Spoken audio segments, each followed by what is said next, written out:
It's never acceptable when a dog is aggressive, but when that dog gets aggressive to a pet parent, that's an emergency. I'm on my way to help a young woman who says her dog has turned against her husband. There is a particular cruelty in watching someone who teaches calm completely lose it. And that is exactly what happened to Cesar Millan, the man the world knew as the dog whisperer, the man who could silence a snarling Rottweiler with a glance, the man who walked into the most chaotic households in America and walked out leaving peace behind. He had the show, the fame, the empire, and the audience. And then, quietly, methodically, it all came apart. Not in one explosion. Not in a single headline. But in layers, legal, scientific, personal, each one peeling back to reveal something more raw underneath. This is the full story of how Cesar Millan lost everything, and what he chose to do about it. Before we can understand the fall, we have to understand who Cesar Millan really was. Not the television personality, but the person. He was born in Culiacan, in the state of Sinaloa, Mexico, in 1969. His grandfather was a farmer, and from the earliest age Cesar showed a bond with animals that other children simply did not have. Dogs on the farm followed him. Stray dogs in the neighborhood found him. His family called him El Perrero, the dog herder, and they meant it as a nickname, but it turned out to be a prophecy. He crossed the United States border at 21 years old, alone, with approximately $100. The crossing was dangerous. He later described it as one of the most terrifying experiences of his life. He arrived in San Diego with no English, no family, no connections, and no plan beyond a single goal, to become the best dog trainer on the planet. That goal was not a casual wish. It was an obsession. It was the thing that kept him moving when everything else pushed back. In those early Los Angeles years, Cesar was homeless at points. He slept where he could. He worked in dog grooming salons, walking other people's dogs in Inglewood and Compton, learning the city block by block. What he didn't have in formal credentials, he made up for in instinct. Dog owners began noticing something unusual about him, that difficult dogs that had bitten other handlers, dogs that pulled and lunged and terrorized, those dogs settled around Cesar. Word spread not through marketing but through genuine results. That kind of reputation is difficult to manufacture. He had not manufactured it at all. A chance encounter with actress Jada Pinkett Smith shifted everything. She saw him work, recognized something rare, and pushed him to develop his English so he could reach a broader audience. He hired a tutor, immersed himself in the language, and within a few years was camera-ready in a way he had never been before. By 2004, the National Geographic Channel was ready to take a chance on him. And so was the world. Dog Whisperer with Cesar Millan debuted quietly in September 2004. The network gave it little promotion, a short runtime, and modest expectations. What they did not anticipate was word of mouth moving faster than any advertising campaign could. The show was genuinely compelling television. Cesar would arrive at a family in crisis. A dog that had attacked someone, a dog destroying a home, a dog so anxious it could not be touched. And within one episode, often within one session, transformation happened on camera. Viewers who had surrendered dogs to shelters sat on their couches and wept. People who had been told their dogs were hopeless bought every book he published. By the third season, the show was drawing nearly 11 million American viewers per episode. In over 80 countries, people were watching Cesar work in a language many of them couldn't fully understand. And still, they understood what they were seeing. He built a dog psychology center in Los Angeles. He launched a product line. He wrote best-selling books. He was invited to speak at universities, corporations, and international conferences. He became, in the truest sense of the word, a brand. The kind of brand that feels like more than a brand, that feels like a movement. But movements attract opposition. And the opposition was already forming. Almost from the beginning of Dog Whisperer's run, a parallel conversation was happening in the world of animal behavior science, and it was not kind to Cesar Millan. His entire methodology rested on a concept called dominance theory. The idea was simple and appealing. Dogs, like their wolf ancestors, operate in pack hierarchies. When a dog misbehaves, it is because the human has failed to establish alpha status. The dog is filling a leadership vacuum. Cesar's job was to restore order by reclaiming that position, through what he called calm assertive energy, through physical posturing, through techniques that communicated, in dog language, that the human was in charge. The problem was that the science underpinning this theory had been crumbling for decades. The original studies that established wolf-pack hierarchy were conducted on captive wolves, animals forced together from unrelated groups, stressed, and confined.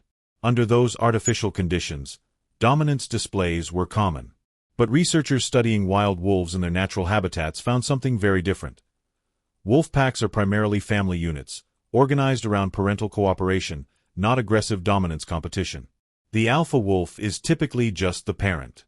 The behavior that Caesar was replicating did not exist in nature the way the theory suggested. Prominent voices in veterinary behavioral science raised these concerns publicly and loudly. Formal letters were written to National Geographic. Opinion pieces appeared in major publications. Professional organizations issued position statements warning that dominance-based training could cause increased fear and aggression in dogs rather than resolving it. The criticism was not coming from fringe commentators. It was coming from the establishment of animal behavior research. Caesar pushed back. He argued that his methods produced real results with genuinely dangerous animals, animals that behaviorists had never had to face in a live, urgent situation. He distinguished between theoretical knowledge and practical effectiveness. Many of his viewers agreed with him, citing the transformations they watched happen on screen. But the debate never resolved. It simply grew louder, and as it grew louder, it became a liability. By the later seasons of Dog Whisperer, the scientific controversy had evolved into something more concrete and legally significant. In 2012, a lawsuit was filed related to an alleged injury that occurred during filming. The specific facts remained contested, but the filing alone changed the atmosphere around the show. Producers, insurers, and network executives began viewing each episode not just as content but as potential exposure. Every high-stakes moment with an aggressive dog was now a liability calculation as well as a television decision. The controversy did not end when Dog Whisperer did.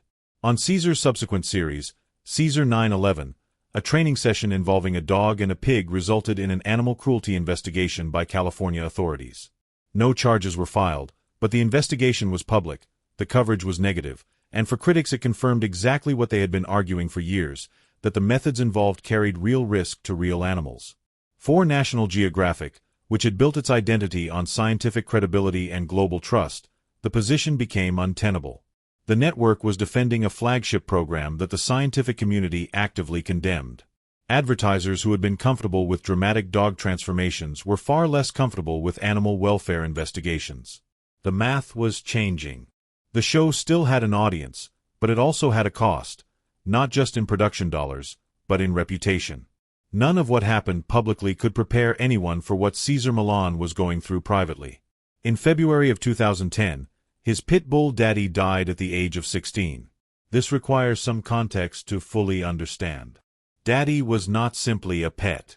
He was Caesar's companion for nearly 2 decades, through the homeless years in Los Angeles, through the auditions, through the early days of the show.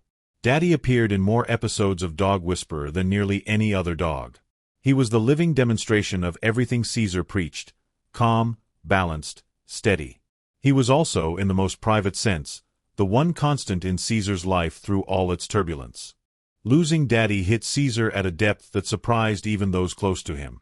And then, 4 months later, his wife Illusion filed for divorce after 16 years of marriage. They had 2 sons together. The marriage had been strained for years, the demands of the show, the travel schedule, the pressure of the public persona, but its collapse was still devastating. Caesar fell into a severe depression. He lost weight. He stopped sleeping well. He described the period as one in which he felt like a complete failure, a man who had mastered the psychology of animals but could not hold together the most important relationships in his life. The irony was suffocating. The calm, assertive energy he sold to the world had completely abandoned him in private. At the lowest point, he attempted suicide by overdosing on medication. He was found unconscious and survived. It was the most human moment in a life that had been, for years, almost aggressively superhuman in its presentation. What happened after that lowest point is, in many ways, the most important part of the story. Caesar did not disappear. He did not retreat permanently. He chose, slowly and with enormous difficulty, to rebuild. He returned to exercise as a form of discipline and stability. He leaned back into working with dogs, the one thing in his life that had never confused him, never betrayed him, never required translation. He talked about his depression and his suicide attempt publicly, in interviews and later in his own content, with a directness that stripped away the last vestiges of the invincible TV persona. He launched Cesar Millan Live, a touring stage show where he worked with shelter dogs before live audiences. No editing, no retakes, no safety net. It was a reclamation of authenticity at a moment when authenticity was the only currency he had left. In 2014, he returned to television with Cesar 9/11, which ran for 4 seasons on Nat Geo Wild. The format was sharper, the cases more extreme, and Cesar himself seemed more willing to show uncertainty and vulnerability. He built a YouTube channel that reached audiences the traditional networks could no longer touch.